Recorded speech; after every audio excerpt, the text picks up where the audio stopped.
Isang nasawi sa away ng dalawang grupo sa Los Baños, Laguna.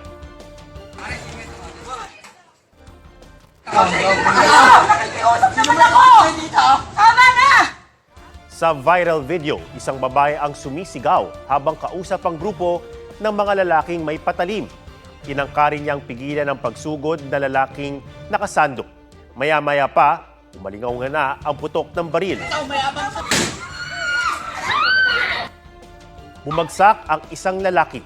Ayon sa pulisya, nagsimula ang gulo ng magsagutan ng asawa ng babaeng umaawat sa video at dalawang lalaking nakainom umano.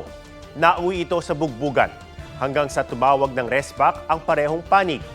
Nakumpiska ang ilang patalim pero hindi na ang ginamit na sumpak. Sinubukan ng GMA Integrated News na kunan ng pahayag ang suspect at ang kanyang kaanak pero walang humarap sa aming team.